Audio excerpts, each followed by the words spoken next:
I'm so frustrated right now because I've got this super cool tool, Hi-File by Schwab Digital, which I've been using for a few months now. I've got my list of sessions here with case studies, and the particular session that is a perfect case study for Hi-File, I'm still waiting for the album to drop. It's a really cool artist, great feature artists, incredible mixer. Bob Horn mixed the album, but I can't show you that yet. Instead, I went fishing, and I found something from a session I did last month for Gina Fontanella. And I'm using Hi-File in a bit of a different way, but I thought I'd show you not only how I'm using Hi-File, but how I've stacked everything across this master to take it from before to after, because I just thought it was a really cool case study. It's a different way to use Hi-File, which I don't typically do. And it's a different way to use a lot of different plugins I've got here that I don't usually do.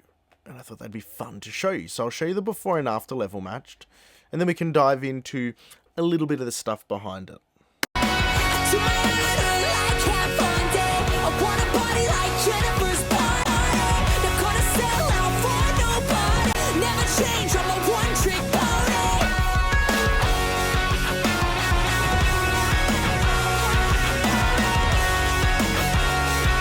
Like, typical MO with Gina's tracks is big aggressive energy, but also like large low end sort of weight. Not like it's not necessarily bloated, it's just meant to be big and enveloping, which we sort of achieved in this in a really good way. So let's do the rundown right now. So I got this mix in, and it's a wild mix. It's actually really solid. Like, it's exactly what you would want from a 2000-esque sort of punkish alternate rock sort of song. It's edgy, it's driven, it's mid-range driven, very much so. But there's something which I didn't really enjoy in the side signal.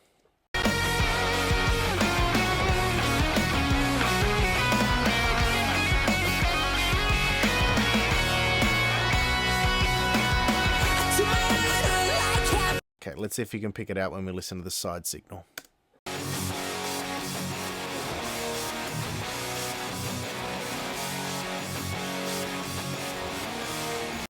It's the cymbals. Those crashes are sort of overpowering a lot of the energy in the width of the guitars. So what I chose to do is use Hi-File here in mid-side mode to control those cymbals there. And that's like literally the first thing I did.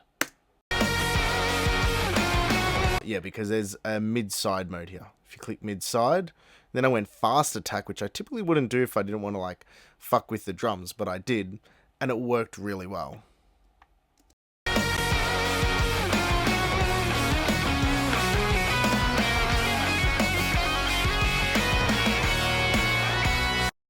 So we'll go before and after quickly.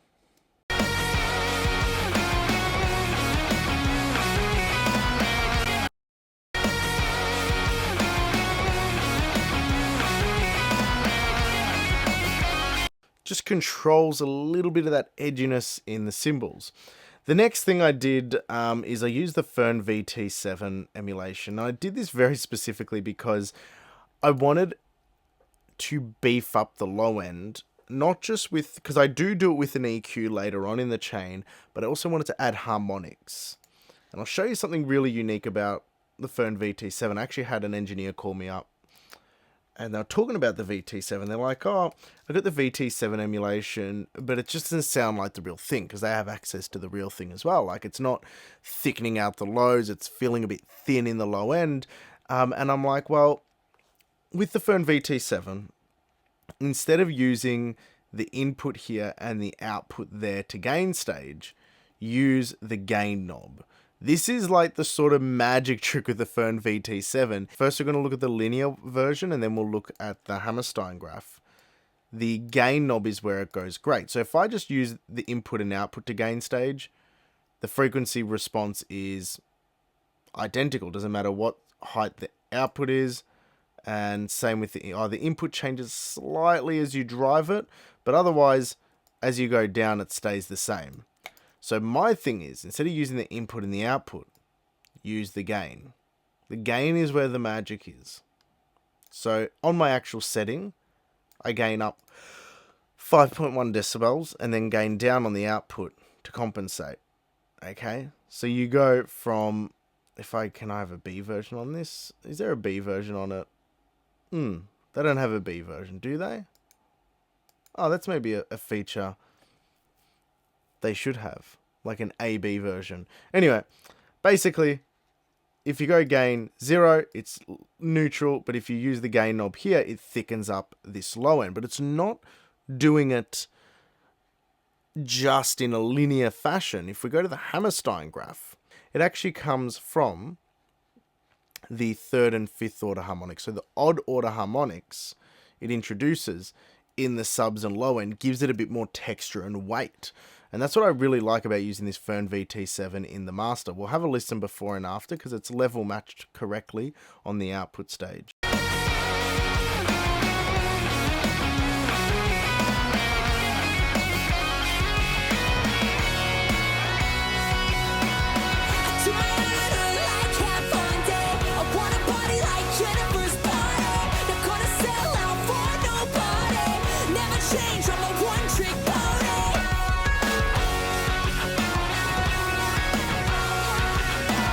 And I like that because it's just bringing in a little bit of texture to the low end in terms of adding those odd order harmonics to the very low subs.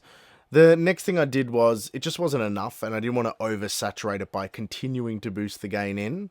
So I've had a little bit of a shelf boost in the low end there. And then there was this ringing frequency which was really bothering me. I actually highlighted a loop here where you can hear it. Let's have a listen.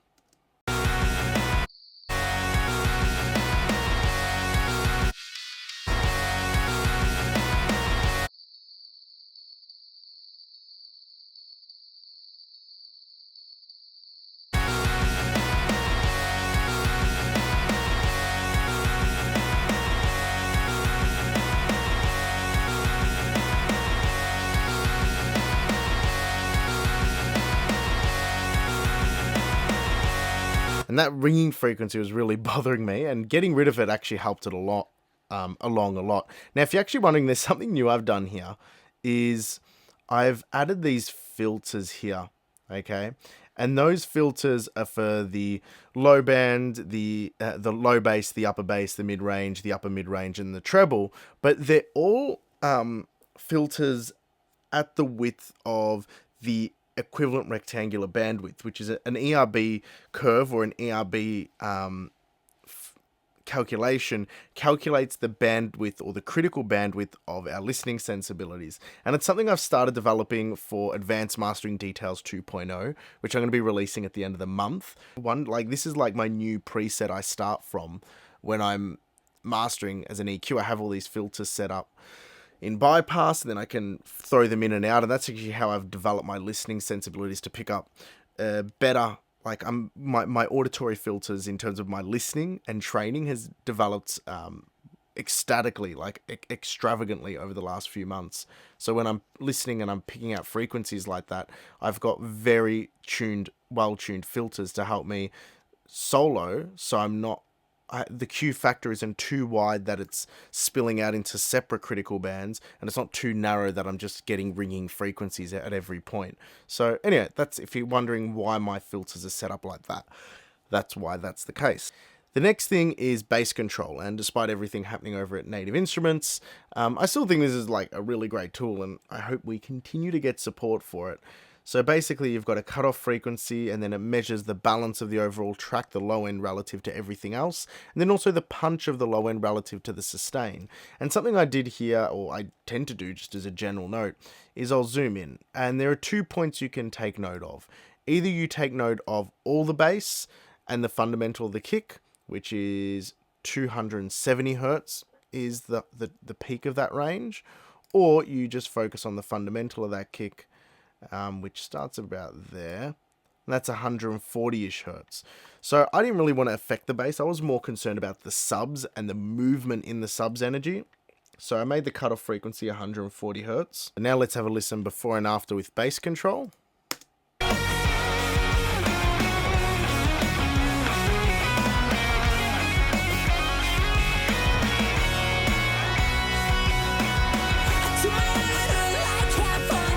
I wanna party like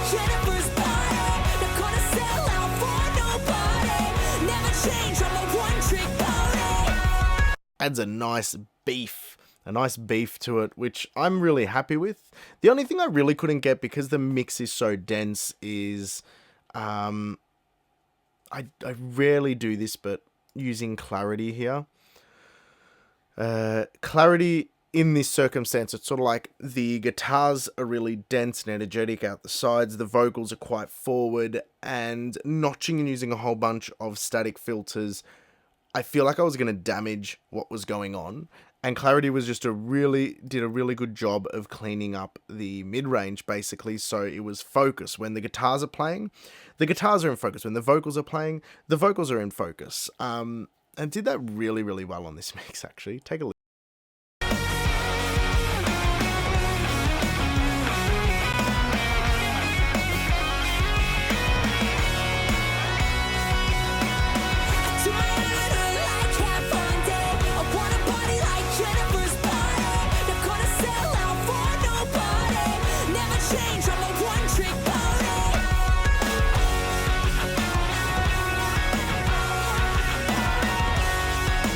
The next thing I was super conscious about with this was driving level without adding too much distortion. Anytime you use a soft clipper or a clipper, any form of dynamic processor or nonlinear processor that controls that dynamic range, you're going to get harmonics as an artifact, which you sort of have to accept. There's odd harmonics, there's even harmonics, depending on the filter shapes that's being used in the saturator or the wave shaper.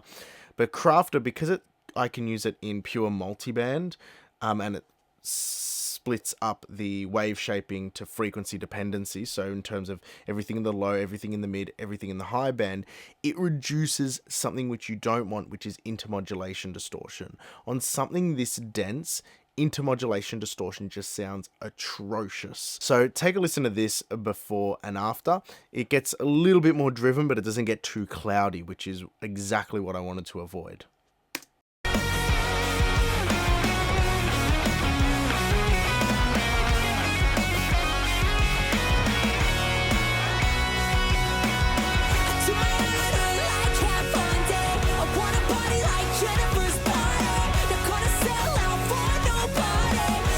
And then I actually went against my typical limiting option here in Isotope Maximizer. Typically, I would go on the limiter Isotope RX5. That's typically where I'd go to, because it is much more forgiving on the low end. It keeps it nice and boomy. But something I noticed as I compounded all these decisions in mastering, it was getting pretty warm. Like, it was getting almost to the point where I'd say is maybe a little bit too bloated. The modern mode is way aggressive, really aggressive on the low end. And I like that. I actually like the fact it's so aggressive on the low end, because what ends up happening is it chokes it a little bit, and it gives it that classic like 2000s overly driven Blink-182 Green Day sort of vibe, where the low end starts to choke itself up a little bit, but it does it in a really musical way. Like, it doesn't sound overly crushed, but it just thins out the very low subs ever so much that it makes it sound good. Like, I think I drove this master up and until this point probably a bit too far in the low end, and then just using the modern mode helped clean it up for me in a really nice way.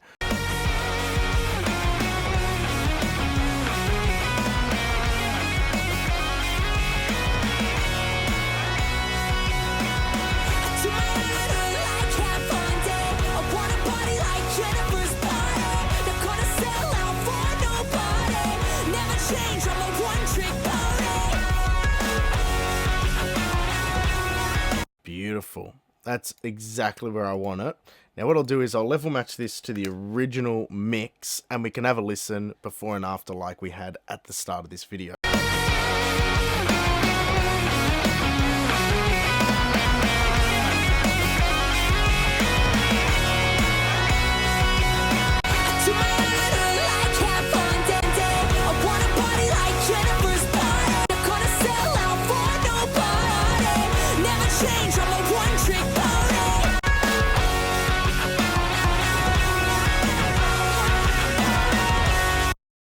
Just big, weighty, and punchy. Hella punchy master. I think somebody always ends up asking this question when it comes to my masters. So what I'm going to do is I'm I'm going to reveal this in Finder. That's the left, that's the right. Let's bring this over to here into Audio Editor. Somebody always ends up asking this, like, how loud is the final master? So I think when we do these, I'm just going to end up shooting it out. This final master is a negative 0.01 decibel true peak. Integrated loudness is 7.2 LUFS, and max short-term loudness is negative 5.1 LUFS. Because this is a question people ask, is like, how loud are you mastering it to? I'm not picking this number and mastering it to it. I'm just sort of going off feel as I go through, and then I actually pushed this more because I wanted more of the choking effect in the low end from the modern mode. I wanted to choke up that low end, and the more I drove it into this, the tighter it got in a nice way. Now, some might argue, well, you could have it more dynamic and open by just using less of the low shelf or less of the DW Fern VT7 or less of the bass control. But all of those little elements help shape the actual, rather than just the overall low end energy, but the low end tone, and it all contributed little mounts in a unique way. If I took any one of these and went for a more dynamic master, I feel like that low end would have moved more through the speaker, which isn't necessarily bad, but for this style of music, that's really reminiscent of early or mid-thousands pop rock. Like, you want it to be a little bit choked up. You want it to have a little bit of that energy that feels angsty, that's pushing through the speakers. Whereas if it's dynamic and open, it would feel a bit weird. Like, I just don't think musically it would have worked. So anyway, there you go. That's for today's sort of session walkthrough or updated mastering technique. I don't know if I'd say updated mastering technique. It's just that I've got this hi-fi and I really enjoyed using it on the sides. I'm really looking forward to getting this other video out, but I'm waiting on the album to drop. The album has finished being mastered. A feature artist got dropped in last minute. So I'm really hoping that goes live soon, because it's just a really cool album and I can walk you through exactly my hi-fi process. There's actually another record I did it on. Actually, you know what? This is for you to vote. I can show you my hi-fi limiting process. I can probably get clearance from another client who's already released something, but the music is very far away from any pop or EDM or rock or or even hip hop. It's like a very folky, solo acoustic-y guitar thing. And I can show you exactly how I set up hi-fi in it if you want. I just don't know if it's music that's to your taste. So let me know in the comment section below if you want me to release my hi-fi process of dialing this in for perfection on the mix bus, or how I've been dialing it in really well in mastering, and you're not too fussed about the style of music for the case study. Let me know and I'll put that together. All right, until next time, take care.